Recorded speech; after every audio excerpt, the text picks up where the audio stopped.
Just trying to stay free, bro. Yeah, cause that's the substance of my days, the substance of my life, bro. Getting money and staying free, not going to jail. You know what I mean? That's why I don't put that much fucking effort into the music. It's not speaking music's my life, you know what I mean? People see me and they go, you know you can do that, man. yeah, I know, you can. Yeah. Especially right now. Yeah. Like right now, it's like where hip hop is right now, it's almost like Australia has so many eyes on it right now, and whoever owns it, True. anyone who's themselves now has an opportunity to fucking go nuts. Yeah. And a lot of people have eyes on you, bro. Yeah, I know. A lot, bro. Every time I talk about you, I bring your name up. Yeah. I know him. Yeah. I know him. Yeah. They're not of you. Yeah, heaps of people know of me. Every day, bro, everywhere I go, I'm getting photos, people shaking my hand. At least 3 times a day. Yeah, I swear to God. At least 3 times a day, I get photos of people. Bro, there's rappers that have been here for 10 years. I was with them last night. Yeah. No one knows what the fuck they are. Yeah, I know. Yeah, bro, everyone fucking, they spin out on me. Yeah. I spin out how fucking known I am, you know what I mean? Yeah. It's that YouTube hit, cuz. It is. Do they stop you and go like, oh, you're the guy? Yeah, I say it. Even my biggest song, that one with Little Snow in the flats, I made that on my Samsung Galaxy. Yeah, I put on the Apple Mac. I think I made that with iMovie, cuz. Like, but you know what? The last 2 songs, I paid someone to do it. The last 3 songs, I've been paying people. Icons of Sin, and Apex Predator. Yep. I remember the point of my life I was in. I don't know why, but it's just out of my love. You know what? Because I got a real switched on brain, and that made me fall in love with the hidden parts of lyricism. You know, when people deliver like wordplay with double, triple meanings and like, you know what I mean, and good fucking puns and that. And because I click onto it, you know, and I thought, fuck, that's hectic, bro, you know what I mean? And that's the part of rap I fell in love with. That's what drew me to rap, you know what I mean? So like the art of, oh man, rewind that, we missed that. Yeah, bro, yeah. It's the only type of music where you can, no, so that's wrong, actually. There's old rock songs from 70s and 80s. You know, the lyricism in that is above hip-hop lyricism in a different way, but it is better. But in hip-hop lyricism, it's more like just straight out, you know what I mean? It's more in front of your face and fucking, anyway, I went off track there, but fucking, my point is when I started picking up, like, specifically listening to Wu-Tang, you know what I mean? This is before Immortal Technique, this is before any of those underground lyricists, all those new white rappers that are very, very clicked on. But this is before them, and this is like just listening to Wu-Tang, you know. So you like 36 Chambers? Yeah, I love it, but I love every fucking album. Like, you know what, some of their albums are like, you know, they go for that raw feel, but some of them are too raw. They're like, brother, you recorded that in your cupboard, but you know what I mean? But so their lyricism's mad, bro, and I love how everyone was listening to Tupac and Biggie and fucking Eazy-E, and they're going, these cunts are mad, and I'm listening, I'm thinking like, besides Tupac's a fucking god, but listening to Eazy-E and Biggie, I'm like, what the fuck? And I hear Wu-Tang, Inspector Deck, the RZA, and these cunts are fucking monsters. Yeah. And that just made me like, I come to feel that I had a better understanding than these other cunts of hip, and that's what made me fall in love with it. So then I was like, fuck, these cunts don't know, these Wu-Tang cunts are mad. So I had a crack at writing like that, and I could. You know what I mean? I started out rapping like fucking NWA style, cruising down the street like fucking nursery rhymes, but you know, when I started getting tricky, then I started falling in love with it. No one appreciated it. No one around me had a clue what I'm writing, you know what I mean? Like, I'm spitting bars to them and they just hear a big bunch of words. They're going, bro, where you getting your lyrics from? You just sound like you're reading a dictionary. Talk some more normal shit, street shit, bro. But like, you know, we don't understand ya, and that was what I loved. I love that I didn't spit that shit that you could just say like, I'm this cunt and I'll fucking stab ya and I'm from this suburb, like, you know what I mean? I love the trickiness into it, and that's what made me fall in love with it. And I continue to, I'm talking year 2000, when it was a joke for me to rap, you know what I mean? Did you fall in love with Wu-Tang because you brought up Bone Thugs in the I love Bone Thugs too. Yeah, me too. And you talked about Crazy's like melodic flows. Brother. It's crazy. And you brought Crazy it up, Bone I was like, is... as soon as you said that, I was like, yeah, okay. I love this guy because you understand the difference between like melody, and then there's also you can combine that with strong lyricism. There is the different aspect. There is different skill sets in rap, and I understand them. Crazy Bone has always been my one anomaly of the people that I like. You know what I mean? I'm always very into what is he saying? What does it mean? Is he just blabbering shit? You know, it has to be meaning and, you know, it has to be mad creativity in it. Yep. And Crazy Bone don't have that with his lyricism. He says the same thing every song in a different way, but the way it's delivered. Little bit of AK-47. Bruh, yeah. I used to mimic him all the time. I used Yeah. to rap Crazy Bone songs fucking all day, lad. Because true, by the way he's delivered, lad. Like, the voices he uses, brother, like, he's got like 4 different rap voices. Yep. Each rap voice is the best in hip-hop. His main voice, he's got the best main voice in hip-hop. His his kickback Smoke Yandy voice is the best in hip-hop. He's fucking, like, the way he sings his own choruses is the best in hip-hop. He sings his own chorus without sounding like a fucking gay cunt. Do you know what I mean? Like, you know, half the cunts, they're trying to sing their own voice and they just sound like cats. They sing like cowards, bro. You know what I mean? But when he sings, like, he's trying to kick back, like, singing that, and he still sounds like a fucking man. You know what I mean? Like, it's mad, bro. And you said man there, bro. One of the things you said is it's like when you rap, it's like in spite of, you know, some of the more weaker shit that you hear. Yeah. Why the fucking brainwash. Yeah. Talk about that, because there's you made a really, really interesting point of like what some people are doing to get their name out there. Yeah. What do you think of, like, obviously where things are moving, like with the type of people that are becoming popular? Dude, brother, it's media in general. It's not just hip hop, it's media in general. Nothing happens by accident and trends don't happen by accident. The people who make people famous, they choose who they're gonna make famous. They choose what they're gonna they tell you who's famous. These people that control the media, someone becomes famous because they tell you he's famous. They become famous because they choose to play him. It's not a long road of, I hustled my way to the top. It doesn't exist. They pick who's going to be famous. And if it fits in with what they want to be famous, they'll make you famous. And you'll be famous like that as long as you fit in with their thing. And that's what they're doing, lad. It's, all forms of media are completely feminized. Ever since like the year 2000, 2004, it's hard to put an exact time on it. But if you look, brother, look at the movies, look at rock and roll, look at hip hop. Anything that was aggressive, delivered with a male tone, that was about cliche male feelings, thoughts, aggression, stuff like that, was just sacked. You know what I mean? They started getting boys that dress like girls, that sing like girls, that do dance routines. Come on, brother. Boys are doing dance routines now, lad. Do you know what I mean? Like, even the movies. Like, when's the last time you've seen a bunch of movies come out that are targeted specifically to males? Remember the 80s, 90s? You're going from fucking complete aggression, Rambos, fucking the Terminators, this and that. And then they bring out stuff in the 90s, Bloodsport, Kickboxer. Well, they were my favourite band. Brother, you tell me in the last 18, 19, 20 years, you tell me a movie, at the best, they're like generic. Yeah, men and women will like it, or they're just completely feminine. There's no male. Do you think though, bro, it's also the consumers too? Because like you said as well, like they sometimes prey on what people consume. People want things quickly. They want things sometimes easier to digest. They don't want to think too much. You think it's got to do with people too?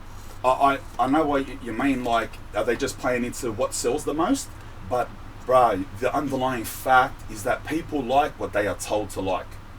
And that's the thing, bro. People like what they are told to like. There's a small there's a percentage of the population that isn't like that. There's a percentage that think for themselves and they evaluate things, but it's a small percentage. I swear to God, it's got to be less than 15%. 85% of the population are told what they're told what to like and they like it. You know what I mean? It's a soft form of control, bro, and it's, you know how the human mind works. Like, I think it also comes down to the people that they see something popular and they're like, oh man, why am I not part of that? Or why am I not watching? Why is this popular? So you end up, you know, watching or listening to him. Or like, for example, I know you probably heard about this a lot. I hate bringing him up only because it's very relevant. Yeah. You know the colour haired like 6ix9ine? Yeah. 6ix9ine, Yeah, and all the whole snitching situation and all that. Yep. Why do you think he got popular? Fuck. I don't know exactly why he got popular because I don't know enough about him. Right. But he did come with a different flavour. I'll say that. I'm not going to say he completely become popular just because he coloured his hair. True. All right, just because he got tattoos on his face. It's not that simple. You know, just colour. Otherwise, any mental illness would be popular. Right. He did come with a different sound, and if you do have appreciation for that sound, you can like it. Right. But now he's a future dog, so he's lucky I even laid that respect down. All right, but if we're going to pretend, and then I'll say that it's hard to. but even things like that, all right, for people to appreciate that, it comes with a lot of like desensitizing, or a lot of building up to that. Like, you can't just pop up with someone like that 20 years ago. He's a fucking retard, and it's a slow process of what I referred to just before, and it's changing people's minds next generation by generation, and they're becoming more accepting of things. And he pops out, and then he just fits in the. You know what I'm saying? What do you think of then? Especially because you just mentioned this dog and the snitching thing. Yeah. If it comes out and he goes, oh, well, what did you expect me to do? I'm going to fucking snitch. Like, oh, well, you want me to go to jail for 40 years? The desensitization later that might happen. What do you think of that? Like, later, if people go, oh, yeah, well, it's just you had to do it. And it changes, like, that mentality altogether. Of course. Yeah, it's very hard. It's very hard to put yourself in that position, and I don't know, like, everyone has their own life and everyone has one life to live, you know what I mean? And they do what they do, and it's hard to, you know what I mean? Until you're into that position, yeah, I'll tell you what, say people even that are going to watch this, they're going to sit there fucking, yeah, the dog, this and that, this and that, this and that. Not to advocate for dogs in any sense of the word. Yep. I've done my whole fucking life in jail without snitching on one cunt, and I loved it, alright? But I'll tell you one thing. 99% of the cunts that are going to be watching this and going to be saying he's a fucking dog, you'll be a fucking dog too. I guarantee you. 99% of the cunts that will watch this, they put in that position, they're dogs. I've seen that many cunts. True or not? Yeah. How many cunts, this cunt's a dog, that cunt's a future cunt, and they end up, themselves. And they've never been in that position. You know what I mean? Yeah, so. It's a lot easier when it's not you. 100%. It's a lot easier just to say, yeah, this and that, you know what I mean? You can act hard if it's not you. Yeah. But if you're in that situation... Yeah, bro, yeah. So, I don't know, specifically his case, probably looking at life in prison, and he's probably thinking, I could do life in prison and be a sick cunt, or I can kick back on my fucking $25 million and move to some island and not give a fuck and live my life laughing. And he just thought, fuck jail. I don't want to be a sick cunt. That's probably what he thought, you know what I mean? True. Yeah, let's sack him for a second. Yeah. Sack him. I'm more interested in you, yeah? Yeah. So, I want to go back a while. Do you remember the period between when you were 5 and 15? Or was that a period of your life that wasn't very memorable? 5 and 15? Yeah, like when you were growing up, like before you went into the system, and so back before that. Yeah, I remember it. Yeah, I remember it. Was it good? Good memories, bad memories? I come from, I had no bad experiences. I come from a real criminal-orientated family. Yeah, people in my family. My dad was a criminal. My uncle was a criminal. My dad was a famous driver, getaway driver. My uncle was a mad thief, a heroin addict. Like, criminals were part of my family, but I did come from a good family. Having said that, my family was still good. I come from a good family. Yeah, we were never deprived. We were never abused. Yeah. So my upbringing was it was everything I chose it. You know what I mean? Everything I chose. It's my decision. I wanted to be a criminal. I wanted to be a criminal since I was a kid. I used to tell cunts, I swear I got mates now that still laugh. When I was 7, 8 years old, I used to tell cunts, I'm going to jail when I'm older. I used to love it, you know what I mean? Yeah. Because that's interesting, bro, because you say you hate jail. Yeah. And then you go back, and that's what you wanted to do in terms of the criminality. Yeah, yeah. Obviously, did you think of what might happen if you got into that kind of life, or were you just like, I just want to do it, and didn't really think about maybe repercussions and stuff like that?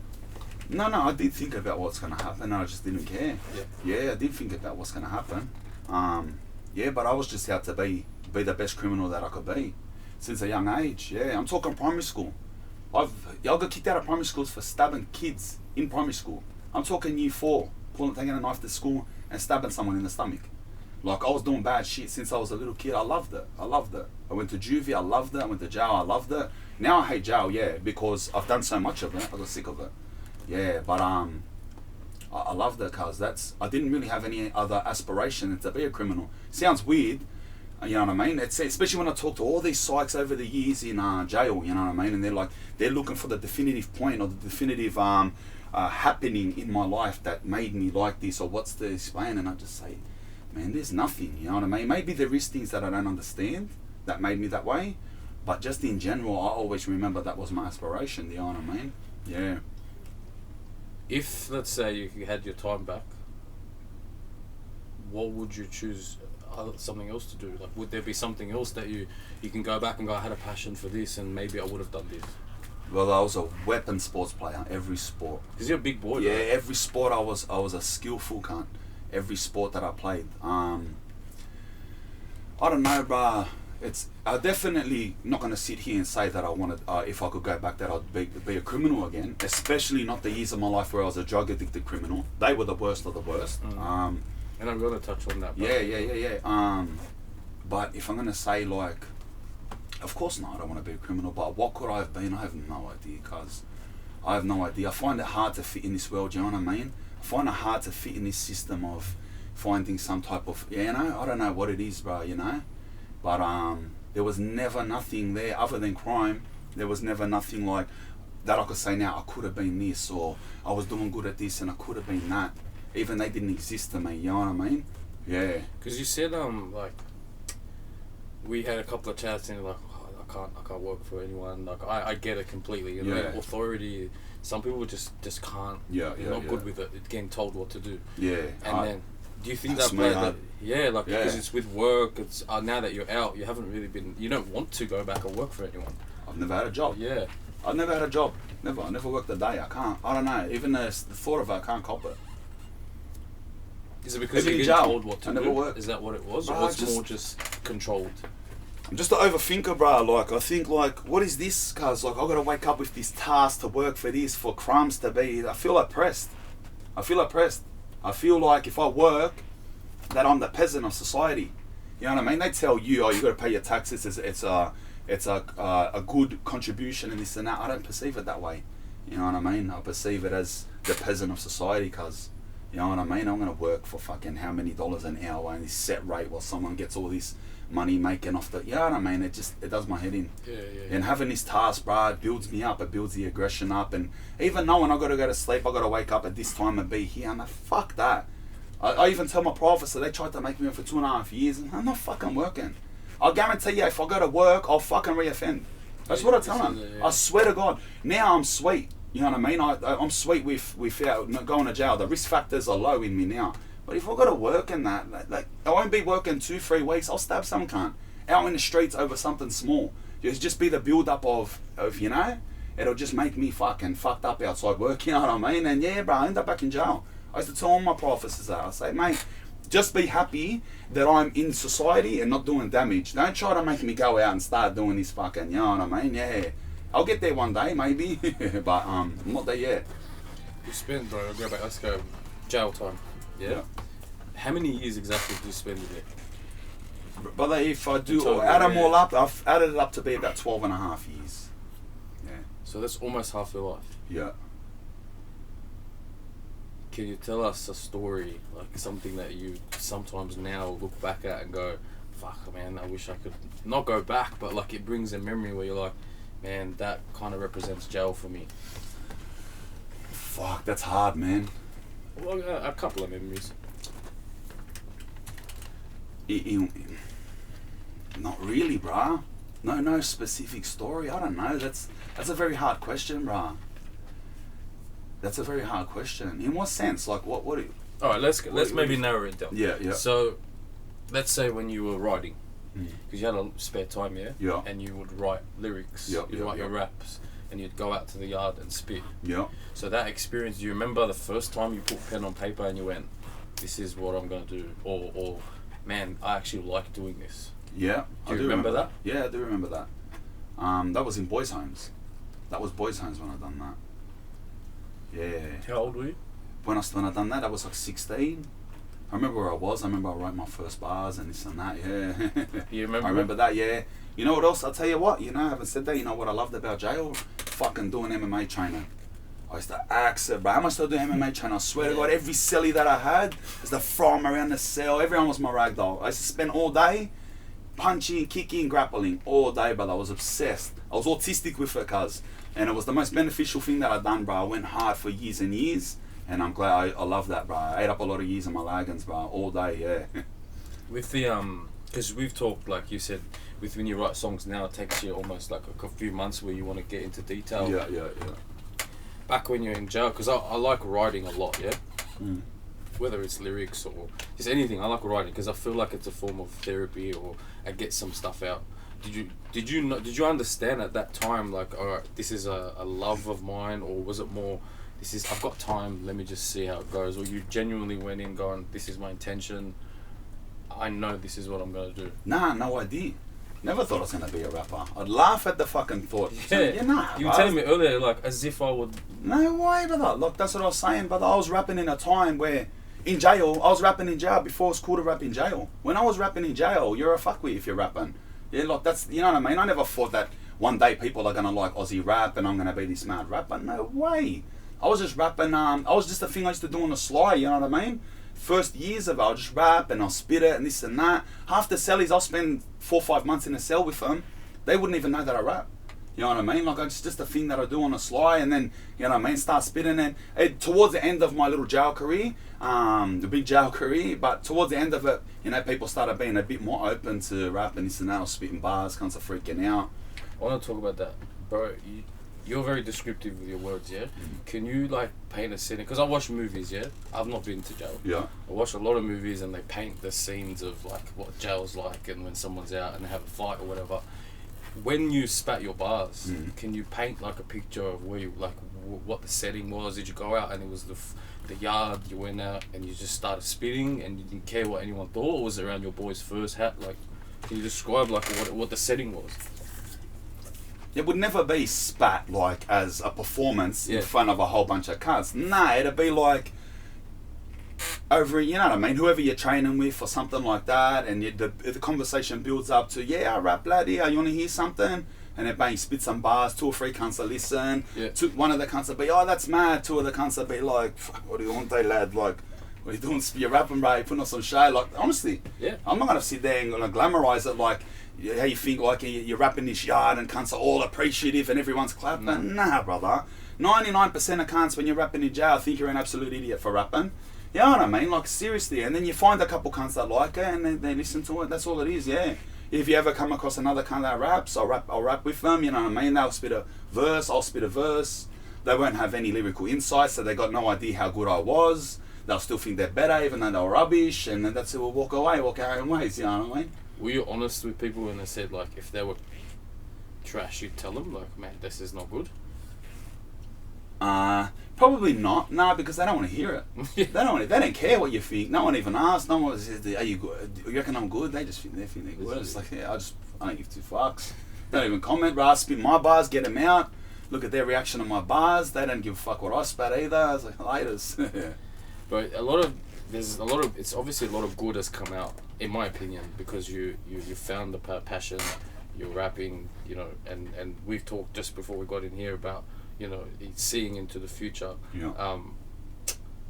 Do you feel like people look at you and go, man, like, oh, he's just a jail rapper, he's not going to be able to accomplish a lot more than that? Are you here to change that mentality, or are you here to not just at all. do you? Nah, I couldn't give 2 fucks. Yeah. I couldn't give 2 fucks. At the end of the day, the type of the rap that I rap is not the most appreciated rap. It is the least appreciated rap. Yep. Into that percentage of free thinkers before, I fall in the people that are going to listen to my rap, at the most I've got 10% of the population to battle out of. At 10% of the hip-hop fucking listeners, forget 10%, I like 1% of the population, but even out of hip-hop listeners, I appeal to a small minority of the hip-hop listeners, and that's the way my music is. But that's what I love, you know what I mean? I could get on there and sing around like a fucking idiot, or say what all these famous, whoever's the biggest rappers in Australia at the moment, what are they saying, bro? What are they saying? You see, they get a good beat, who gives a fuck? They don't make the beat. They bought a good beat off someone, whoop-de-doo. You can't evaluate a rapper on their beat. They've got nothing to do with it. Some cunt goes, I got a mad beat for ya, and what do? They sit here and they say, you come to my area, we'll stab ya, and fucking this and that, you should see me. It's like, brother, like, I can't rap like that. If I tried to rap like that, I'd probably get more love, to tell you the truth, but it can't come out. You know what I mean? It can't come out. What I have to put in there is the way I rap, you know what I mean? And it's very thought through. Every bar has a meaning. Every bar has a double meaning. Mm-hmm. There's plenty concepts, plenty of visualizations and word plays, and you know what I mean? It has a real, on top of that, what I'm battling is my music has a real dark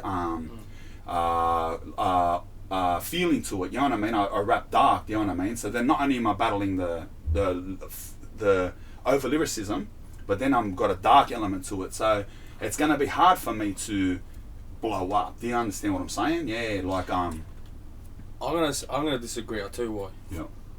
The what you're rapping about, you're right, is dark, Yeah. is aggressive, but because you're doing you can still appeal to a lot of people, because not many people have the confidence to go, you know what, I'm just gonna do what I am. Like Yeah. I'm Lebanese, I'm whatever, I'm Spanish or whatever. Yeah. I'm just gonna be me. If people fuck with it, they fuck with it. If they don't, 100%. they don't fuck with it. I'm me before rap.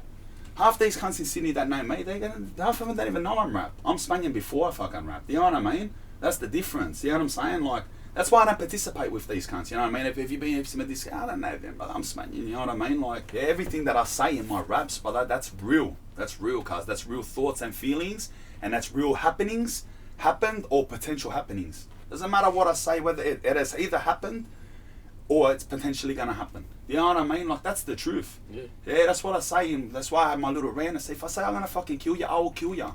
You know what I mean? I'm not saying things for the fact of things. You know what I mean? Like, I only say happenings or potential happenings. You know what I mean? And I be myself. I talk the way I talk, and if that's the point you're getting to, people love that. Absolutely. Yeah, right. People love that. Back to in your interview, right? So your conviction, and one of the things that attracted to me you in the first place. Yeah. And then I listened to your music, right? Was when you talked about things you love, even now, like you're very animated. Yeah. Like in the video. Yeah. I remember I was watching it and I said, like, I replayed it back 3-4 times.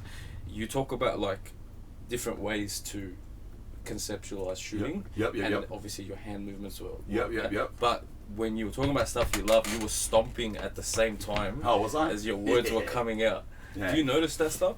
Nah, I don't notice it. I remember you saying it to me. I don't notice it, bro. But when I look back, I can see it. I don't notice it. It's just I think because it comes from such a place of passion. Yeah. And that's what a lot of people can see through, or not see through, but they notice. Yeah. That's for you from a young age, probably, more than likely. You've always been that way. Yeah, probably. Like I said, I've never noticed it, so I can't think of it. Yeah, but it's probably how I've always been. I've always talked a lot of shit, rah? Yeah. Always fucking strong opinion, talking, keep going. Listen, I've got my little fucking theories all the time. Yeah, right. Yeah, I've always been like that. Theories, bro. Me and the boys always talk about, like you were talking earlier, like how the world is, and like people, they choose what's popular. Yeah. And then you talk about there, like, you know, how you are as your passion, and you just tell it how it is. Yeah. It's very rare still. Yeah. And you'd be surprised. Like I will tell someone if it's not good, I'll tell them. Yeah. And in this industry, you will find a lot of people who can't do that. Like, they'll hang out with someone just because, oh man, it looks cool. They'll go make a song with someone who's freaking trash. Just because it's a look for them. What do you think of when people do that? It's like, what do you think?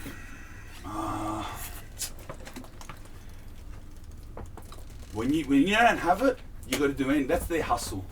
You know what I mean? When you don't have it, you got to do everything you can. You know what I mean? I think that's why a lot of people do that. Is because they don't have the fucking substance. You know what I mean? So they're just trying to show me, look at me, I'm here, this and that. See me, I'm with him, photos, we hang out, blah, blah, blah, tag me, do this, oh yeah, mention this. Fuck out of here. That's, you know what I mean? You know what I'm saying? Like, but that's their hustle, bro, because they got to try to fucking, that's their, you know what I mean? The compensation for their shit fucking rappers. That's the compensation for being a shit rapper, you know what I mean? That's why I love it, bro, because I'm a fucking gun rapper. I don't have to participate in that shit. You know what I mean? I don't got to say, oh, can you do this and that. People are going to know my music because of how I rap, not because who the fuck I'm saying with or anything like that, you know what I mean? Yeah. But if that's what they got to do, I guess that's what they got to do. Maybe if I was a shit rapper, I'd be doing it too, right? Yeah. Maybe I would be, you know what I mean? So, yeah. Your lyrics, bro, you drop a lot of references all the time. Like whether it's wrestling. Did you love wrestling growing up? You watch wrestling growing up? MMA or even WWE? Because you talk about Apex Predator, which is Randy Orton's nickname. Is it? Oh, you didn't know? I don't even know. I don't. But I love MMA. It's not wrestling. Okay, cool. MMA, like Apex, So that's where Sakuraba comes in. I love Sakuraba. He is a wrestler, but not the WWE type of wrestler. He's like, you know what I mean? Actual wrestler, and And like Vitor Belfort, who's a grappler wrestler. Yeah, I love MMA, bro. You know what I mean? Yeah. You also I love to pay homage to those. I'm gonna keep that. That's a line of fucking tracks. I'm gonna keep going, bro. Yeah, like I love every now and then I chuck in a fucking track named after an MMA fighter. You know what I mean? Because they bring the same type of that I love with those bars. I think it just fits perfect. Like if you listen to Belfort, that track I made, and you think of Vitor Belfort, and you think of his presence, his demeanor, and then you just hear my bars, and it's just like I don't know, you know. Why not? So it works. Yeah, right, yeah. There's probably like my two favourite tracks of mine, to tell you the truth, is the two that are named after MMA, Sakuraba and Belfort. I was going to tell you, my favourite track of yours is Sakuraba. Brother, I tell you, this is what I don't understand. Sakuraba is like my least viewed track, alright? But if anyone asks me, what's your favourite track, I'll tell Sakuraba. And they'll listen to Sakuraba and I'll go, that's the fucking sickest track. People tell me, everyone tells me their favourite track of mine is Sakuraba. But it is by far the least viewed. And I was just like, what's going on there? You know what I mean? And you know what that goes to say? That the people that think far enough into the track and what's going on are the type of people that love Sakuraba. Going back to the point of the majority of the people don't think that far into it. Therefore, I have a song where I'm just like Yahooing, and I get 300, 250,000. I got a track like Sakuraba that is in that brutal bar after bar massacre, is the pinnacle in Australia. No cunts drop bars like that. I dropped in Sakuraba or Belfort. Please, you go examine any bar for bar, this and that. You want to get really into the concepts that are painted in each bar. No one's close to that. No one's close. People say, oh, but this cunt's a mad lyricist. Oh, bro, he's not. He's not. You drop references to that. I think when I first spoke to you, or like I put that in there. It was the boy that I talked about. The name of the track, Jeremy. The Pearl Jam? Yes. Yeah. What a reference, bro. Bro, I love that. That bar's gun, cuz. The boy that, like... So you're talking about you being the boy. Yeah, like, it's just like, how does that bar go? I was the kid you only seen between boys' homes and therapy. I was the kid that Pearl Jam sang about in Jeremy. Like, cuz, how do you top that shit? Cunts out there saying they got fucking this and that. Yeah, but that goes over most people's heads. Of course it does. No one, 2% got that bar. You know what I mean? I heard that. I was like, but I watch these fucking faggots on YouTube that are like, what do? They you know when they listen to your song and react? React? Yeah. Their brain's too small for my music. They want to react to my music. They let like 6 bars. I'm talking fucking a class A bars go past, and then they get some like B class bar and they go, oh, that was mad. It's like, cuz, did you not just hear what happened? Yeah. Like, mate, you can't react to my stuff. You got to be a special type of reactor to react to my music. You know what I mean? Absolutely. And that's what I hate. This is a thing that I never did. Because I write and review and listen to music. I look up the lyrics. Yeah. That's one thing I was not against. That people, there's a market for it. They like seeing other people react. Yeah. But I could never do it because I wouldn't give justice to the song. You got to have the insight. Like there's some cunt fucking reacted to that Belfort song.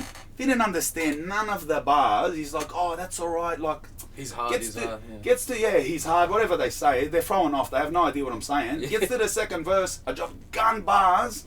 The bar when I drop the word nigger. When I say I'm a gunship, I drop and bomb. Because I'm a gunship, drops and bombs. Drop and bomb. The wordplay. So what, nigga? I'm a gunship. I drop and bomb. So what, nigga? You get your 4 limbs twisted like a SWAT sticker. That bar, bro. Bro, what the fuck? Bro, bars, cuz. Drop and bomb, so what, nigga? You get your 4 limbs twisted like a SWAT sticker. You get your back ripped up like a pack of Rottweilers. I pay homage to armed robbers and cop killers. Like, who drops bars like that? And all he hears... Was that racist? Was it? He said nigger and then he said SWAT sticker. This is crazy. Like, brother, find a new job. You know what I mean? Cuz, like, no inside. But anyway, like... I don't know how I built up to that line or that little rant, but anyway, what were we talking about if we got on that rant? No, it was just the appreciation of lyricism. Yeah, brother. Which also leads back to that topic before of the small percentage of the population that I'm appealing to. But I tell you what, this is what I always say. It's the hare and the tortoise, bruh. It's the hare and the tortoise. You say really easy things, really in flavour things. You just say the same shit. See, all these cunts are bringing out songs now, like on drill beats. Every beat is the same. Every clip's the same. Get your fucking little flair. Stand around with 600 cunts. Paint fucking something on your face, whatever. And you say the same old shit. It's the hare and the tortoise, bruh. You know what I mean? Alright, cunts are just going to go, yeah, that's that flavour. That's mad. I love that hearing it. And in a year, they forget about it. You're nothing because you don't have enough meaning in it to ever cause love. You know what I mean? But when, see this, what I say, it's the tortoise, bruh. You know what I mean? I say I appeal to small people at a time. But when they get me, they love me. You know what I mean? So the people that I rap to, they can listen to my music in 10 years because it's full of goodness. And these yahoos is just gonna blow over, and then the shelf life is tiny because it's too easy. It's too it's just following a trend. You know what I'm saying? The shelf life is smaller. The tortoise comes at the end, cause it's like even bro, you go back to any genre of music. You got those old rockers, bro, and everything is real subliminal and it's real crafty. And at the time, they weren't no fucking Beatles, they weren't no Sex Pistols. But 35 years later, I can't start listening to it, and they go, listen to this. You can go back to Led Zeppelin or something like that, and you can go, bruh, did you know this? This really meant that. You know what I mean? Yeah, you bring up Led Zeppelin. Yeah. Did you listen to rock before? What did you fall in love with first musically? Like genre-wise? I fell in love with rap first, but I love rock. Rock has better lyricists than rap. I'm not going to sit here and pretend. If you're going to go back to rock music, the lyricists in rock music, brother, their type of lyrics are different. Their type of lyricism is different, all right? It's not that trickery, it's not that double concept wordplay, but it's a real type of art, bro. It's a real expression of a real image drawing, a real expression of emotion that hip-hop artists find hard to they got a different type of lyricism. And brother, like, you even get some bands like Foo Fighters, like whatever, Matey from the Foo Fighters, and he sings a song like Everlong. That love song, it's a love song, but brother, you listen to that song and then you compare it to a mad rap lyricist, it's different levels, bro. It's different levels. I think the emotion and feeling in rock music plays a big factor. So growing up with me, my dad used to listen to heavy metal and death metal, rock, in the car all the time, and that's what I fell in love with first. Fair income. He used to listen to that, and you're a lebo. Yeah. What a spin out. Hey, right. Imagine that Pink Floyd there, fucking oath. But they're Pink Floyd. I should have used them as an example. I'm like, Pink Floyd, brother, you listen to the lyricism in Pink Floyd. Listen to the song Comfortably Numb. Oh, bro. But like, rappers can't do that. I don't give a fuck what you say. A rapper cannot make a song like Comfortably Numb. It can't do it, bro. You know what I mean? A rapper can explain it in more detail and say more shit, but the aura ain't the same, bro. You know what I mean? And maybe that's what. Yeah. Anyway. Yeah. Nah, man. This conversation is awesome. I'll tell you why. Because a lot of people have a hard time understanding that you can love rap, or you can love also other types of music. Oh no, you listen to rap, so will you listen to other soft cock shit as well? Hell. Nah, man. Yeah, so I can tell from what you're saying. It's an appreciation. I swear to God, I listen to like 4 rappers at the most. None of them Aussie. I listen to like 4 or 5 rappers in the whole world. Cuban rapper. Like, how do you see? That's one thing I want to bring up. Yeah. Sorry to cut you off. You say you listen to underground rappers more than mainstream rappers, right? I listen to no mainstream rappers whatsoever. I haven't even gave ears to a mainstream song in so long. How do you find? Because you mentioned the Cuban rapper, and he's underground. So how do you find Soft-handled? Yeah, he's a Cuban. Yeah, and then you obviously got Passion MC and the ones that you mentioned. But how do you find these people that are underground, like especially because you're not kind of? It's just it's you hear one and you see who he's related to, he's in the scene with. You hear another and another. It all built my entire knowledge of that scene, all built from Immortal Technique. Immortal Technique is the opening. He is the breakthrough to the world of what real rap can be. Not to say he is the best rapper in the world, but he is the breakthrough that come from that underground scene of New York, Philadelphia, East Coast underground scene of rap for what it is. You know what I mean? The best of the best rap. And obviously they're in that same boat where they appeal to a small percentage of this and that. You know what I mean? But through learning that song, hearing that song, Dance with the Devil, Immortal Technique, learning about Immortal Technique's career, learning what rap can be and what rap does exist. That's why I see you get on Facebook all the time and you see rap is shit now. Let's go back to the 90s. Real rap, everyone's a shit. So, bro, you're looking in the wrong places. Thank you. Bro, the rappers now that have existed for the last 10 years absolutely blow away music from the 80s, 90s and the 2000s. Rap is getting better and better. But what the media wants you to hear is what they're hearing because they're not looking any deeper. And yeah, 100% it's rubbish. And that goes back to the thing that's where I said, oh, rap was mad. And you know, you see those memes on Facebook where it's like 90s rappers and you see all gangster cunts, and 2010 you see a bunch of fucking faggots. Do you know what I mean? And that's because that's what the media wants you to see. That doesn't mean that's what rap is. It's just what you're looking at. But the rappers now, bro, anyway, back to the yarn, it goes, I built from Immortal Technique scene, Diabolic. What happens? Oh, there's this underground scene. Heard about Necro. What the fuck? Necro has a brother called Ill Bill. Listen to this cunt. Ill Bill raps with a cunt called Vinny Paz. What the fuck? Vinny Paz has this crew army of the Pharaohs. What the fuck's going on? Why don't people know? That's how it just built, you know what I mean? And then listen to all that shit, and they're all gone. It kind of makes sense now because Immortal Technique, I remember listening to him as a kid. Like, I'm not for age or few. Yeah. And it was very like refreshing to hear a song for like 6-7 minutes, and at the end, like the story just goes bang. Yeah. You're like, oh fuck. Yeah, right. And it gives you chills in the back of of your head.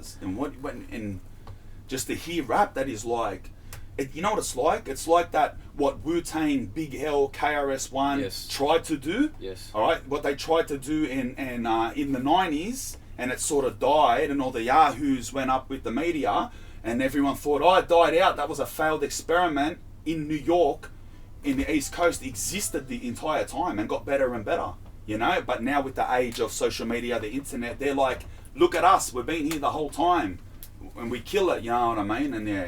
Yeah, absolutely. But I think in terms of culture here, you know, there's words that are used a lot, you know, and a lot of people are using them now, but I don't think they understand like where the origin came from or what it actually means. I know, but I want people to hear it from you. What does an adlay mean? Like, what's an adlay? Are you talking about every Yahoo fucking culture vulture and saying all the words? Yeah, like I hear it all the time, but I want to hear it from you. Alright. It means lad, like, alright, so it's just what makes a lad? Lad, nothing makes a lad. That's the thing. Nowadays, something makes a lad. Back then, lad is just like saying cuz. Yep. Yeah, it's not, the lad didn't have a meaning. You know what I mean? Lad wasn't like, oh, you're a lad. I'm calling you a lad. I'm saying, what are you doing, lad? Because you dress like me. I'll call anyone a lad. Yeah. I used to call my fucking barrister a lad. I used to call, you know what I mean? I say, yeah, lad, this and that. Like, lad is just lad. You know what I mean? And it grew after that. So Adlai is just lad, Adlai, pig lad, and you know what I mean? Yep. And then apparently it grew into there is a species of human that are lad, and now you can be a lad. But when I say lad, I'm not referring to you like, you're a lad, look at your TNs or nothing like that. I'm just saying, like, instead of saying brah. Yeah, yeah. Instead, what do they say in England? Bruv. Or what do they say in America? They say fucking dog or dog, yeah. G or whatever. Yep. This is Australia, bro. We say lad. You know what I mean? It don't have a meaning to it other than it's just that little fucking suffix that you put on everything. Yeah, bro. Absolutely. Yeah. So you got lad, you got you. I think you defined urcha.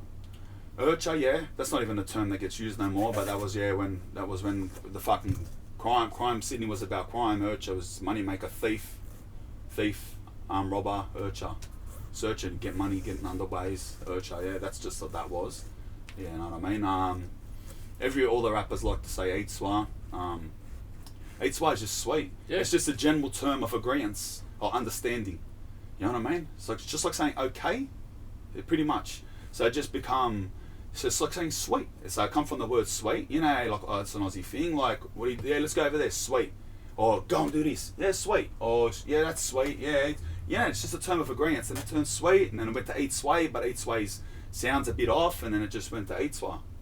Yeah, that's where sweet. It's just a term of agreement. That's the word Eitzwa. And what else? There's well, we say cuz, but I mean everyone says that. Yeah, cuz. You spell it with a K though. Yeah, cuz. Spelled with a C. Yeah. Nah, but I just say. Yeah, I don't know. It's just fucking. What if there's Americans watching now, right? Mm. Yeah, there's an American watching this, and they want to get to know like Australian culture. Mm. Like obviously through your music, you're speaking, you're dropping a lot of references. You're talking about literally everyday life. So that's a representation of Australia. Mm. But what do you think? What would you want the rest of the world to know or perceive Australia as? Fucking hell.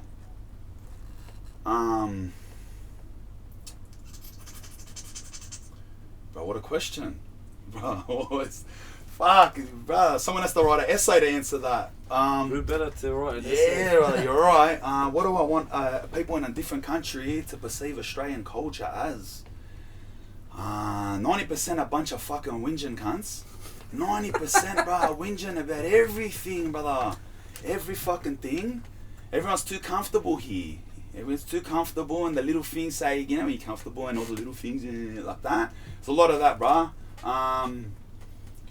Yeah, this is a well-off country. This is a well-off country. But it has definitely has a criminal element to it. A lot of people that will kill you in here. A lot of people that will kill you. Don't get that wrong. Don't think this is some friendly place. A lot of people that will kill ya. A lot of drug addicts. We are a little America. We are a little America. Our politics are a bit different. Our street culture is similar in a lot of ways. Different ethnic groups make up but you could compare, you know what I mean? A simile can be drawn with different ethnic groups to the ethnic groups over in America. You know what I mean? We hustle the same things. We're into the same things. Yeah, I'd say that in a world standard, what would you put Australia as? And I'd say we're a little America that is a good decade behind. Yeah, I'd say that. It's hard to say, bro. If you want me to say things, I have no idea, man. Like, bunch of whinging cunts, but that's everywhere, bro. Yeah, absolutely. That's everywhere. What I was gonna say. Like, you that's get that everywhere, man. Like, fuck. I see these things in America, lad, and you're watching like the university culture, the campus culture in America. Them cunts are fucked with their fucking safe zones and their this and that, and they're fucking, oh my god, they're actually worse than here. But we'll be like that in 10 years. That's what I'm saying, lad. See how they are in America? We're going to be like that in 10 years. So get ready, going to be walking around with these cunts that you can't call me this, I'm this and that. You got to call me a fucking whatever you want to call me, a lizard. Fuck me dead. I actually thought of something, but I think you'd comment on this. What do you think of people being really easily offended? Like, you know, when people, that offends me, that offends me. I know exactly. That offends me. I think that, you know what, this is what I think. You know how this generation is seen as, oh no, not this whatever, what's the fucking 20-year-olds called now, whatever they're called now, Gen Y, millennials. Millennials, yeah. And people say they're more easily offended, they're more this and that. I think that a lot of the reason that they're perceived to be like that is just because people nowadays, through social media and the internet, have a voice that don't deserve to have a voice. I reckon if you go to the 80s and the 90s, there is just as much a bunch of whinging cunts, but you got nowhere to whinge. Nowadays, every time your ass is a bit sore, and who wants to listen to you? But that's the 90s. Get in your corner. You're not talking to no one. Write a letter, Australia Post. Nowadays, you know what I mean? Yeah. Nowadays, every time someone's ass is sore, and you got a bunch of other sore asses, and they share it. And then the fucking media, who just want people to listen, have a bunch. They like Daily Mail and all them idiots, say they give it light. And then you have all the other cunts like, why is everyone whinging so much? This generation's fucked. But it's not. It's the same. But people have a voice nowadays that don't deserve to have a voice. And we've got to get used to that. And I love you brought that up, bro, because recently I think you addressed something about like hate and people talking or giving their opinion on you, for example. And it used to affect you before. Or you used to like, whatever, like, like, fuck, why are they talking about me like that? And now you're like, you embrace it. But I didn't have an understanding of that. I thought that people's opinions mattered. That was the mistake I made. I thought people's opinions mattered. I thought that if you go on YouTube and you write something bad about me, I thought that it mattered. Like, all right, it doesn't matter. And YouTube's algorithm even understands this from a long time ago. It's Absolutely. It's interaction rates. Mate, if you're gonna, it doesn't matter what you do. Mother Teresa has haters. There's a conspiracy Mother Teresa was some devil worshipper, that this and that. Every person on earth has haters. The fact that all that matters is that you do something that is powerful enough to cause an emotion. That emotion is going to be perceived in two different ways, love or hate. If you're doing something and you're not doing it right, all you get is a group of cunts that sort of like ya and no one sort of hates ya. It's like, oh yeah, he's alright. If people say you're alright, you're going nowhere. Absolutely. If people say he's a gronk, he thinks he's a hard cunt, look at him. He thinks he's a sick cunt. I'll smash that cunt. Oh, if people say he's the maddest cunt, this and that, you're going somewhere, brother. And I didn't understand that. I thought someone says to me, he's a shit cunt, this and that, and I thought, oh, wait a minute. Yeah, but I had it wrong, but it's all the same. That's why I didn't even reply.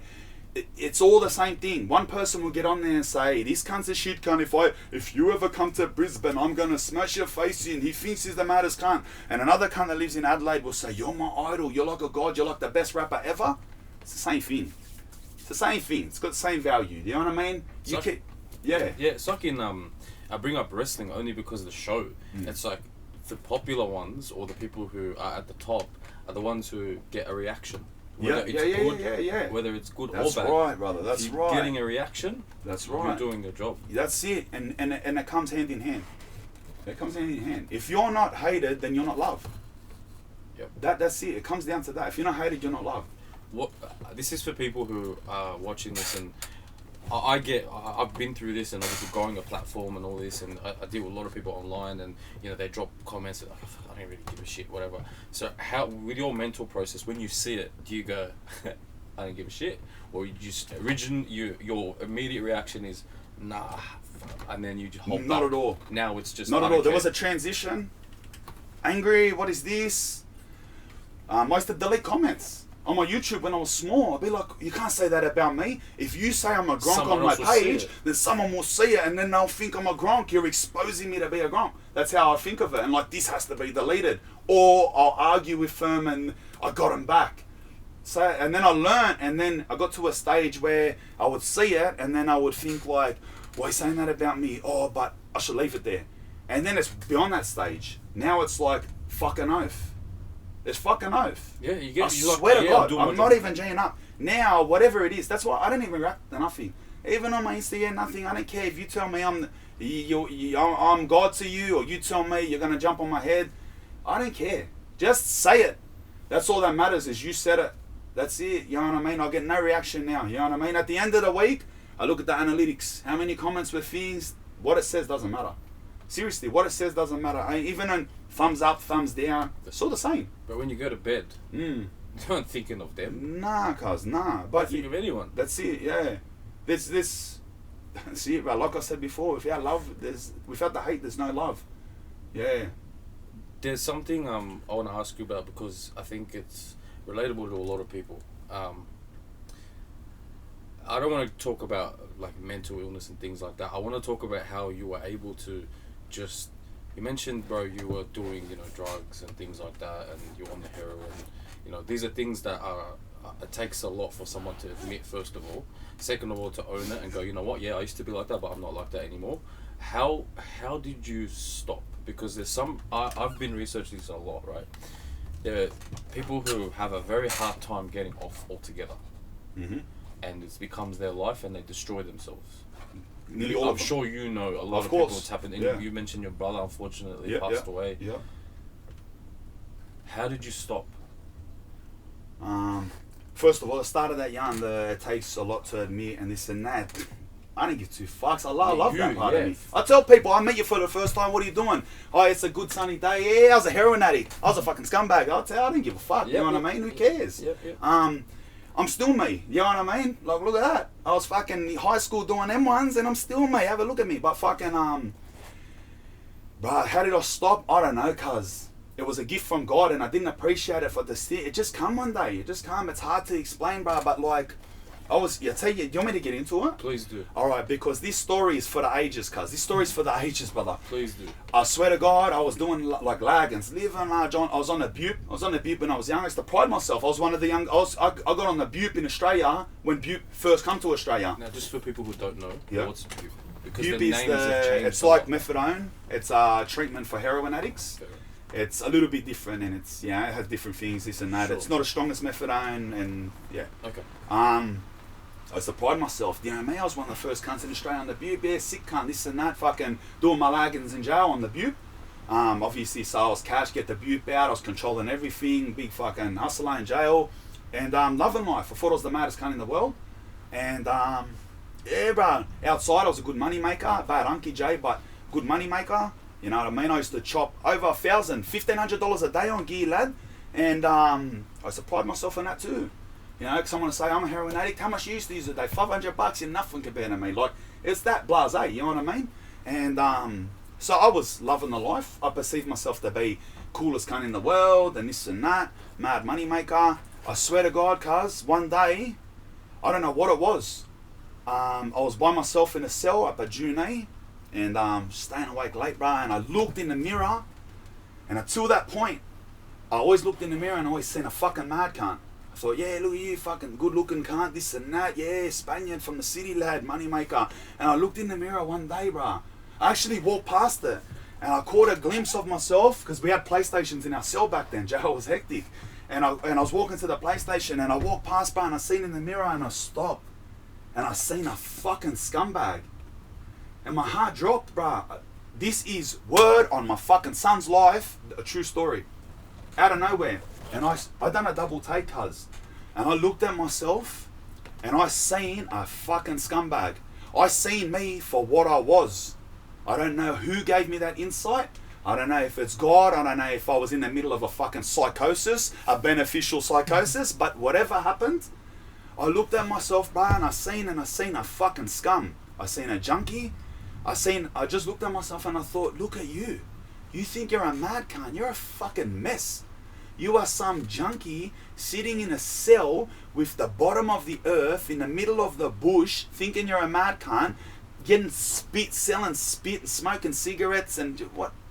And bro, I shit the gear.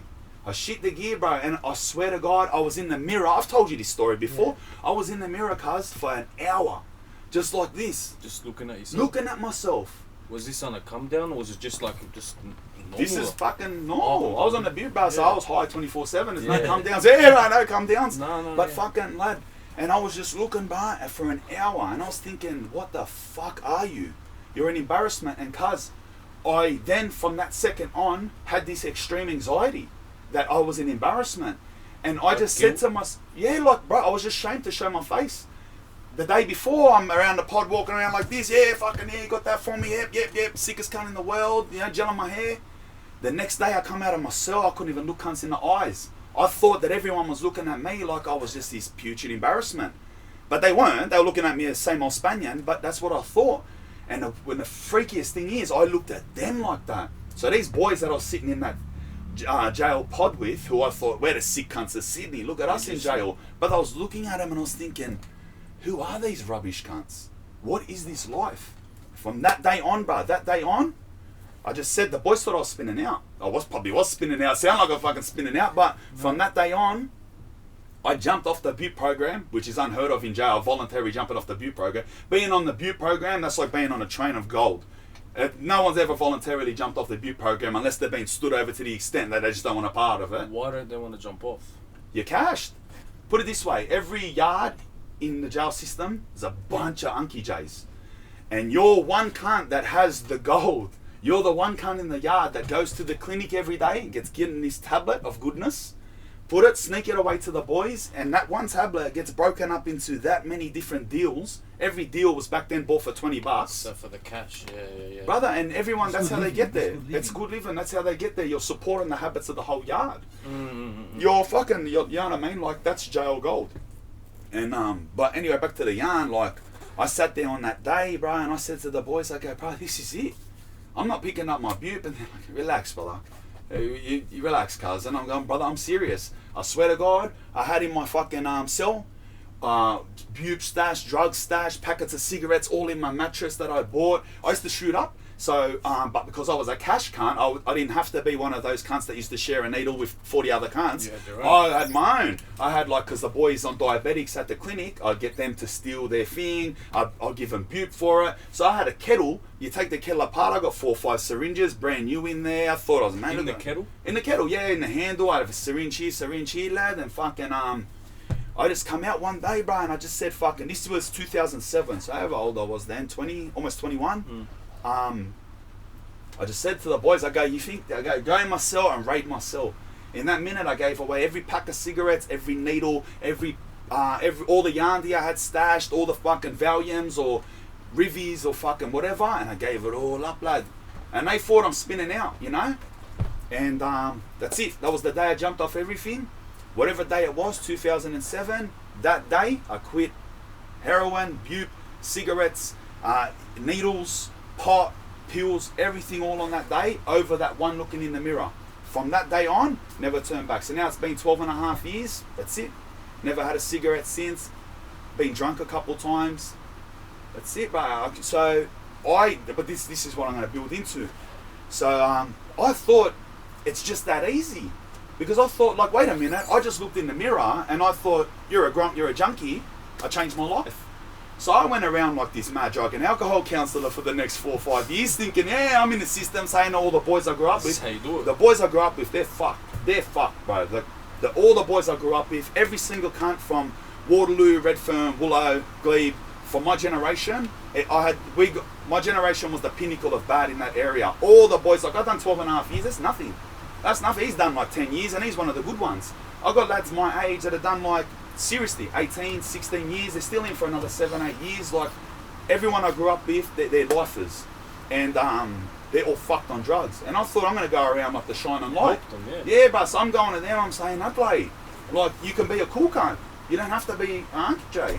You just do this and do that. You just train and you just stop. And they're like, brother, it's not like that simple.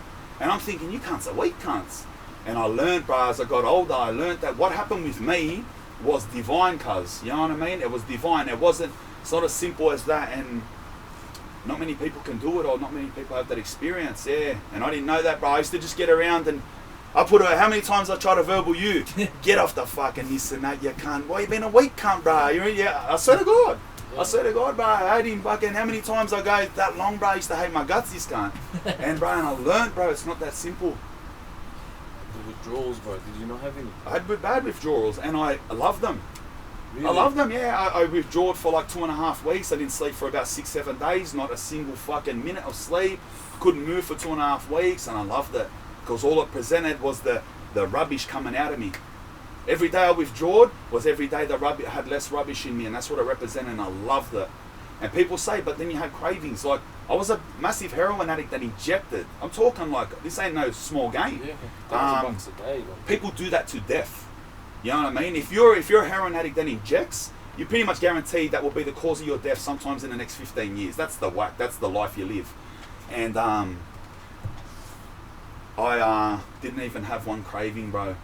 I done the 2.5 weeks, 3 weeks of physical withdrawals, and from that minute on, people say, "Don't you crave for it?" Not at all. It represented rubbish to me. Drugs was a piece of shit to me. Eating drugs from that minute on, taking drugs was like eating shit. And say you're eating shit, I'll tell you the best metaphor that I've told people. Say you've been eating shit for 20 years and you thought it was bubblegum. And I knocked the dust off and I showed you've been eating shit. What are you going to do? You're going to go, "Ugh." Yep. And then am I going to say to you, but don't you ate shit for 20 years? Don't you crave it now? You'll be like, well, how can I crave it? It's shit. That's the exact metaphor to what happened. You know what I mean? No cravings, cuz. You know what I mean? I'm not eating shit. Yeah, right. So that's just the yarn, bruh. Here I am, lad, 2019, fucking clean and fit as a whistle, professional MMA fighter, lad. Yeah, bro. All the other boys in jail like that. I'm sitting here kicking poles, bro. Yeah. Bro, you're absolutely right. Like, it's not easy. It's not easy. It's very hard. Like, even my mates, like... Bro, can I have another coffee? Of course, bro. Yeah. We're gonna have to make one. But true, what I'm saying is real, true, bro. Yeah. Every fucking word that I'm saying, buzz, it's... I could go forever, lad. Professional fucking theorist. Boxer. Yeah, professional kickboxer. True, though? Yeah. How many cunts the last 10 years, what did I do for that last 6 years, lad? Every day, bro. You'll spin out every day. Brother, I was almost like, you know, a savant. You know how they just get too obsessed with something? Yeah. I was eerily obsessed with MMA, brother, all day. I used to come out, we got 6 hours. Yeah. I used to come out with 3 different pre-workouts, like an apple or this and that, you know, jail pre-workouts. One day I'll come out. If someone hold the pads, otherwise I'm punching a pole. Ba-ba-boom. So, ba-ba-boom. For an hour. Eat an apple. Who's going to hold the pad? Otherwise I'm putting the pad on the wall. Just bang, kicking the wall. True? Then bang, before lock-in, I make sure someone's getting grappled. I'm going through my fucking jiu-jitsu routine, my transitions. Yeah. Even in lock-in, lad. Even lock-in. Every celly, brother. Every celly. Half the days are lock-in days. Thanks, brother. half the days I'll be locking days. Most can't sitting there on their dome, living large, TV. I mean, we were my cellies and say, bro, get up, bro. And I say, brother, relax, it's a locking day. I say, brother, please, half an hour. Once I get in there, get up, they're grappled all up the walls, the cells. Yeah, bro. Yeah. That's a sick story, bro. I'm really happy you said it, because there's a lot of people that don't want to know, bro. It's not easy, bro. It's not easy. I know. I've got friends, bro, till this day, I'm trying to help, and they either replace it with something else, they get off something, replace it with something else. Oh, when the camera starts again, I want to make that point that what I was saying there is that's still rolling, eh, bro? Yeah, that's still rolling. Yeah, you got cameras, cuz. Yeah. Like what? I don't want that to be there perceived as me being now judgmental on junkies. Absolutely. I'm not. But there was a stage where I was. So what I'm saying there is, I don't want that yarn that I just had to be perceived as I'm judgmental on junkies and heroin addicts or whatever, ice addicts and that. I'm not. But what I'm saying there is there was a stage where I was, because I didn't understand it. Do you understand? Even though I didn't understand it. But I'm just saying, like, I thought that it's just you're just being weak cunts. You're liars. Drugs isn't addictive. You're choosing to do it. Because I've been through it, bro. You can't tell me, lad. I was a drug addict and I chose to get off it and I got off it. So I know you're a liar and I know you can get off it.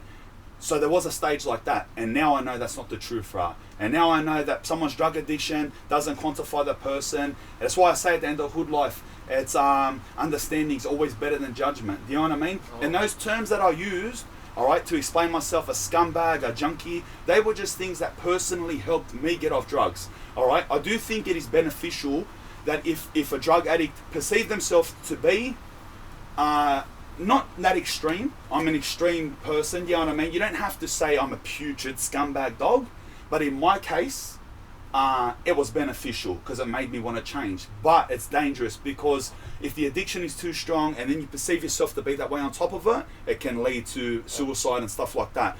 All right, so the reason I got into that little rant is I don't want it to be perceived that someone on drugs is in some way a putrid. They're not. They're not, brother. You can't understand people, the culture of some suburbs, you know what I mean? People, so I'm from the areas of Waterloo, Willow, Glebe, Redfern, you know what I mean? And the culture's different there. The cultures are different in every, you know, in Sydney there is subcultures in every area, you know what I mean? And like, you get out western suburbs, the criminal culture is different.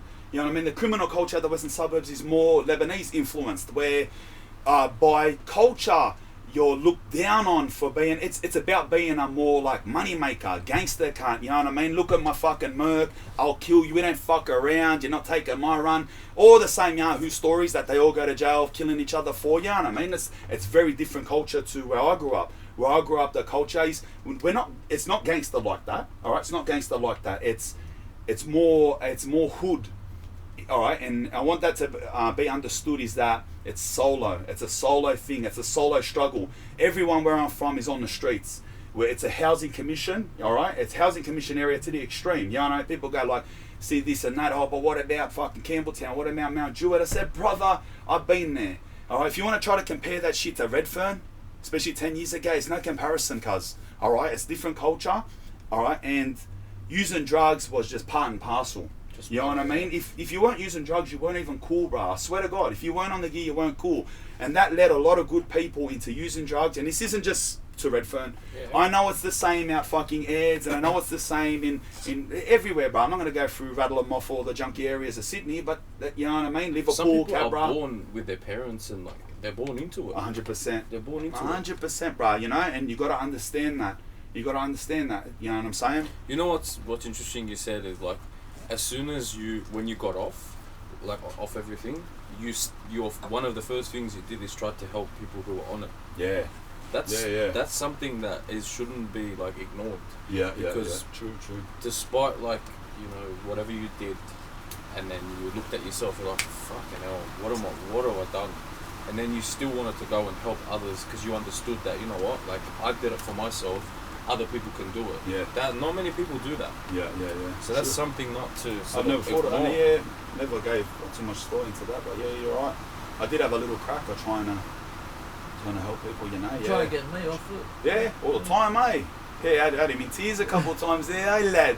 That's not even a joke. I had you in tears, eh? Yeah, he don't want to say it. Yeah, he don't want to say. Word, I had him in tears a couple of times. Yeah. Sometimes tears. Yeah, bro. Yeah. But fucking, yeah, I just wanted the boys to be like the boys that I grew up with, bro. Like, I want, like I wasn't trying to turn no one into saints. I've become a worse criminal when I got off drugs. Don't worry about that. Like, yeah, you were saying in the I interview, become a worse criminal it when I got off almost drugs. enabled you to do more. This yarn that I just had about jumping off drugs To replace it. doesn't anyway translate into becoming a good person. Believe me, brother. I went hard. Like when I got off drugs, I thought, fucking oath, I'm gonna be a fucking gangster now. Clear thinking. Yeah, instead of being a hoodlum, Unky J that's in the shadows, I pick your pocket, I'll sneak through your window, I'll steal your car. I thought, I'm gonna run shit. I'm gonna train, I'm gonna muscle up, I'm gonna do this and that, get my tattoos and look like a cool cunt and be all scary and be violent, and that's actually translated into that. So I think every lagging while I was on the gear was like a year here, 18 months here for stealing, this and that. I've done a couple fucking crazy things when I was on the gear still, but my two lagging since I jumped off drugs, one was for fucking attempted murder and the other one was for a fucking big syndicate fucking thing, and they were the two biggest laggins, bro. And I thought, fuck, if I was still on the gear, I would have just got done for a fucking larceny or a smashed window, and yeah. But anyway, that's I still. It's not to say that I regret getting off the gear in any sense, but being off drugs and criminality, two different things. Yeah, they intertwine, they overlap in a large sense. They're two different things. Well, would you say that was the hardest thing you ever went through, or is there something worse? The hardest thing I ever went through was being on drugs, getting off drugs. Yeah, like what would you say is the worst thing you went through? So someone who's gone through what you've been through. The worst thing I went through. The worst thing I went through was just the fucking that mentality that led me to lose my life to jail. As a whole, there was no specific worst thing, there's no like specific time or things. There's a lot of times that I was in Segro for a long time, and there's a lot of times I was doing this or doing that, but just the general mentality that led me to jail and led me to throw my life away is by far the worst thing. The drugs, getting off drugs, like I said, or like I implied, getting off drugs was easy. That was one of the easiest things I went through. Yeah. And I still find that so shocking. Yeah, that was one of the easiest things I ever done. It was like, what a relief. I just went from being a drug addicted, tired, sick, depressed person to being healthy, clicked on, and happy. How could that be hard? You know what I mean? I perceive that to be easy, and there lies the difference between my struggle and a lot of other people's struggles. Yeah. You mentioned divine intervention. Yeah. Maybe, perhaps, I don't know. Do you think that's a thing? Of course I do. Of course I do. I'm going to be one of these fucking idiots that just thinks nothing's nothing, no way in the world. I'm not religious. I looked into every religion very hard, brother. I know the New Testament. How long did I do fucking Buddhism for, brother? How long, bro? I said a lot. Because in your lyrics you bring up the Quran as well. Yeah, I know that I've read the Quran 2 times thoroughly, glanced over it once. What is it, Al-Fatiha, the opening? I can say the whole Al-Fatiha now, even with the correct pronunciation. I looked into it very hard. Christianity looked into it very hard. I was a little Buddhist there in my little fucking, we had a... Just get your head and everything? Nah, I never become a monk, but fucking, I really got into it and started like the little sayings and tried out to meditate here and there and this and that. In the middle of the yard. In the middle of the yard, settle down, brother. I'm fucking over here. I'm not mentally alright. Fucking relax, brother. Cut that one out, eh? Not in the middle. Doing these ones I in was the yard? floating through the yard like Dalsim, brother. I was floating around corner to corner. Nah, But wait, on that, Rob, just before you keep going, what was it about Buddhism that attracted you? Was it just kind of the state, the meditation, the relaxing? On the surface, Buddhism is perfect on the surface. So you look a little bit deeper, there's a lot of dark sides to Buddhism, but on the surface, it's perfect. How can you argue with something that is like, you can't swear, you can't harm, you can't talk bad about something, you can't do wrong? How do you argue with that?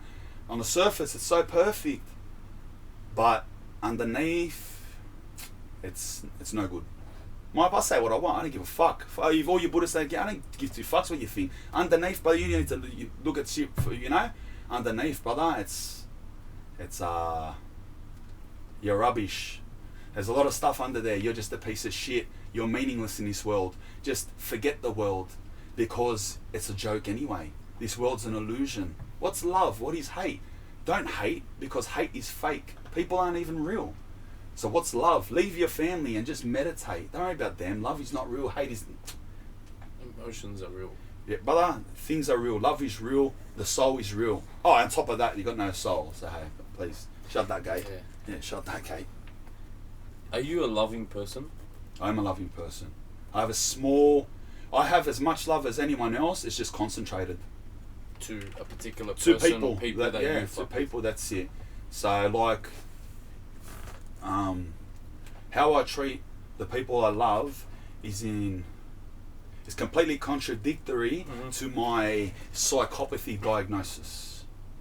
But how I treat everyone in the world except for a handful of people is completely psychotic. Yeah.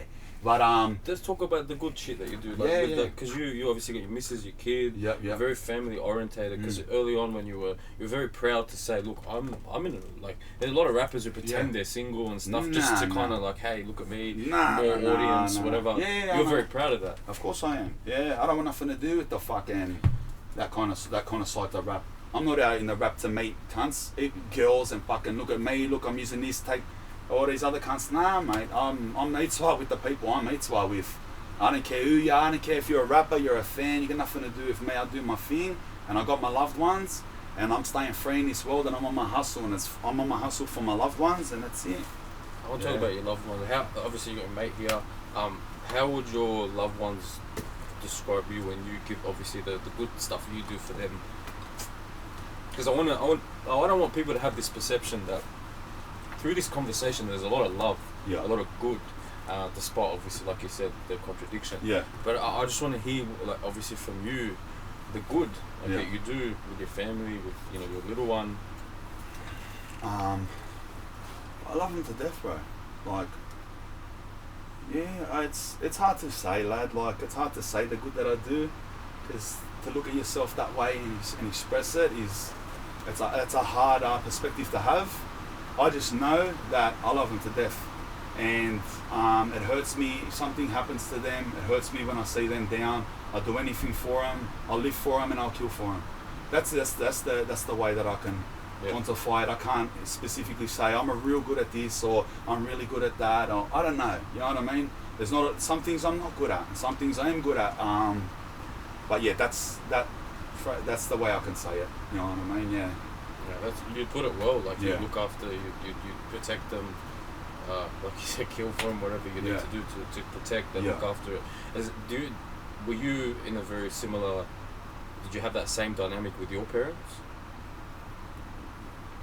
Like, as in, were you in a very loving family? Yeah, I was. I was in a very loving family. Yeah. I'm from a good family. Good family, good people. Yep. Maybe society is perceived, but that doesn't mean shit. Society's perception is nothing to do with my perception. I couldn't give two fucks. You know what I mean? Yeah. I know. Yeah, that's right. But yeah, I was from a very loving, very good family. Yeah. Fast forward. Let's say, actually, no, not fast forward. Right now, you just went through a bit of bullshit with your record. Like, obviously, the fucking Spotify, my money. Yeah. Where's my money, lad? Still haven't got the money I'd lay. Fucking rot in the system. But that's what do you expect, bro? Like, corporations aren't there to do, you know what I mean, lad? Like, it's anything in life. There's so many different ways that you can give all these people so many money and so many avenues. And when it's like, it's just, it's everything. That's how it works, bro. It's capitalism. But fucking, I don't know what happened there, bro, but fucking I got underpaid extremely and everyone's just fucking giving generic responses and that's it. I don't know, bro, yeah. I mean, it doesn't, the numbers aren't, there's a little rant on YouTube about the numbers and this and that. It's not fucking, it's not that important. It's just that at the end of the day, when someone sets up a system that then monopolizes and becomes the you must have, they do what they want. They could give me nothing. What am I going to do about it? I still got to have my music on Spotify. They were supposed to give me whatever, $2,000. They give me fucking peanuts. What am I going to do about bad luck? Don't put your music on. It doesn't affect them. You know what I mean? It doesn't affect them. But you know, that's the way it is. But I was stressed out. I swapped my distributor just in case the distributor was the leaky pipe. I don't think it was. I think it was Spotify, but I used that as a reason I swapped anyway.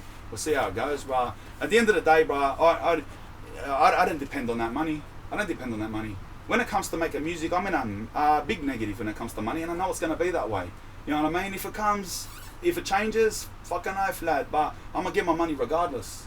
You know what I mean? Trust me, I don't equate that money into any type of fucking equation that goes anywhere in my life. That's like, oh, that just popped up. Oh, let's buy something. That meant nothing to me. Yeah. It's very different to like 15, 20 years ago, back when you were listening to, like, obviously, we'll go back to Wu-Tang and Bone Thugs and all that. Like, you used to go into the store, buy a CD, used to go get a vinyl or whatever. You had it tangible, you had a memory with it. Did you used to buy CDs, or like, how did you consume music while you were in CDs? Yeah. You had a Discman in jail, or? Jail, boys' homes, we had Discmans. We used to buy CDs. That shit stopped. Did it stop? Yeah, Is there any jails that got Discmans anymore? There's a few, yeah. There's a few, couple still. They don't like that stuff. Yeah, but used to always have my Discman. Always had a mad little CD collection.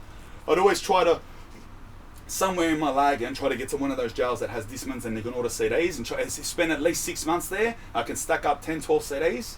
And then I'm sweet, you know what I mean? And even before, like when I used to listen to Wu-Tang, Bone Thugs, Nas, stuff like that back in the days, I had CDs. So when I used to carry a little fucking thing. Any hottie we're in, just chuck a CD in, this and that, yeah. So yeah, I used to listen to it on CDs, yeah.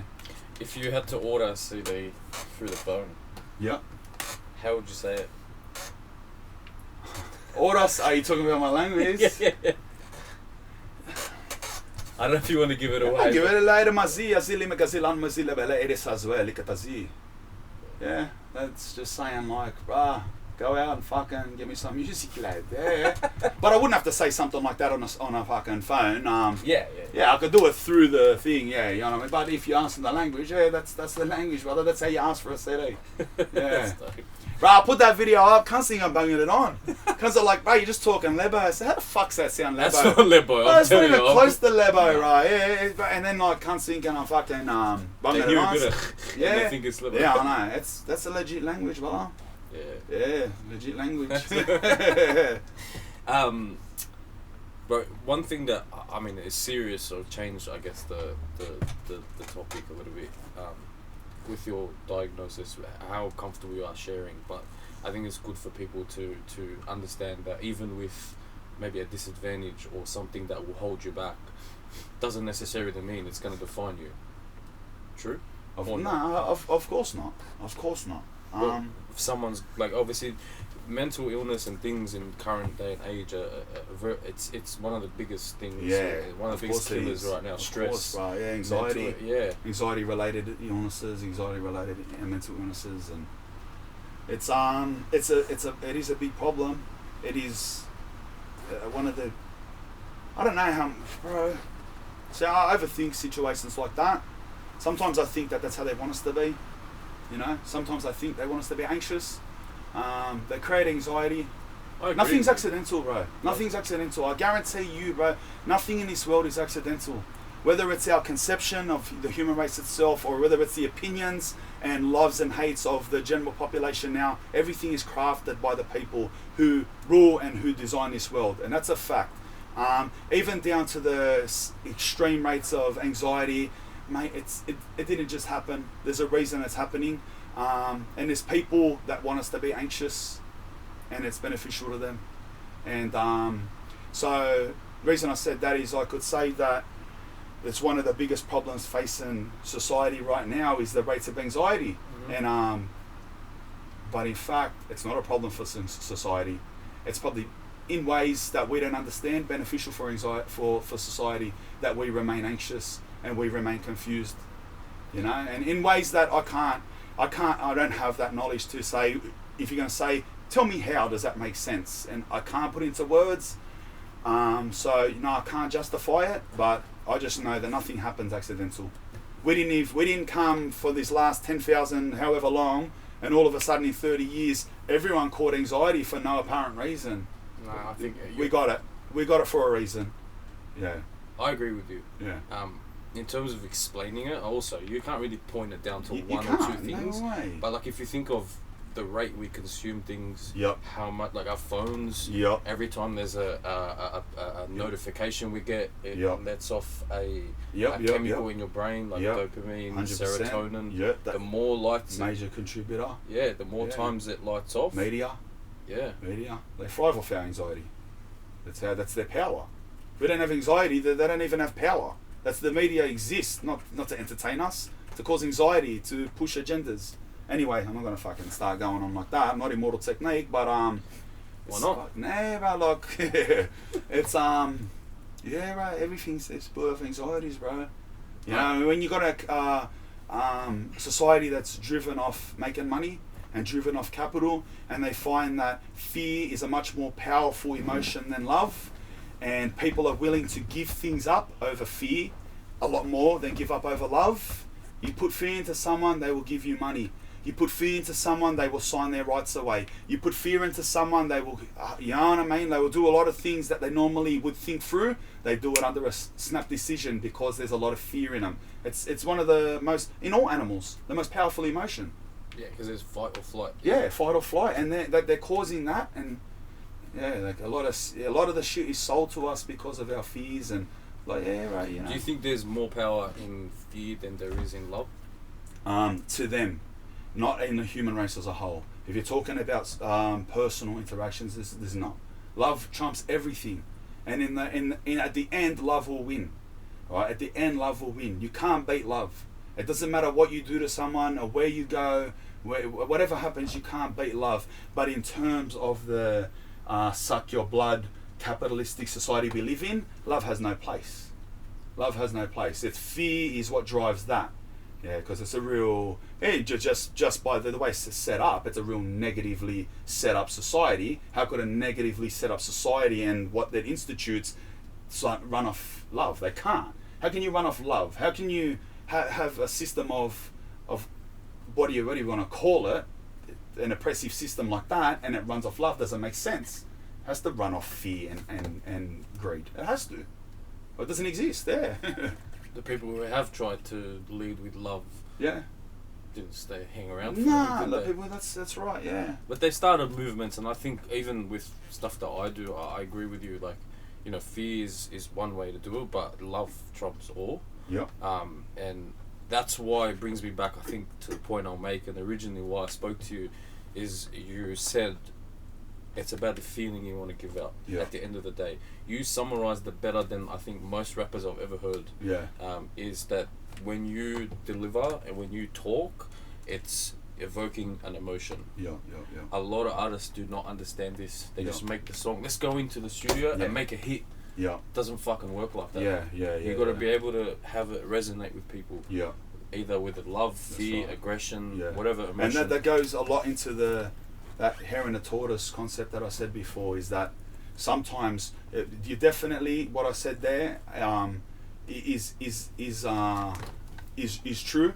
If to be successful, you have to evoke an emotion, and the more emotion that you play into, you start narrowing yourself also down in how many people are gonna attached to your music. Do you know what I'm saying? Because there's a spectrum of it. You know what I mean? You can just give out generally happy stuff, easy listening, bang, yeah, fucking mad, in the background stuff, you know. You can be generally undertone aggressive, this and that. But if you get full into it and you really express the stuff, your market comes down. But that's true love when you hear that art. You get actual fans. You get actual fans, not casual listeners. You know what I mean? Yeah. And I can't compete with the people. Any artist that looks for actual fans can't compete with the people who appeal to the casual listener. You can't compete to it because the numbers just don't exist for you to battle them. But doesn't take away from the longevity and the success. Yeah, the quality. Yeah. And talk about longevity. I think we'll sort of talk about moving forward and what people are going to expect. We've had a couple of chats on the phone about expanding and the music you make. You want to be able to make music for more people. To be able to consume with the same message. What should people expect moving forward, Spanian?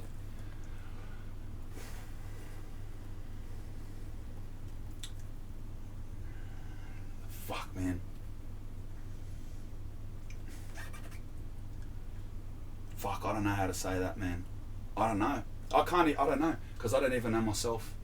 I don't even know myself. I think you like a challenge. You like challenging yourself, and when something's in your face, you're like, oh, I want to break this law. Yeah. Like you did with the addiction, you did with Yeah. everything you're doing. Yeah.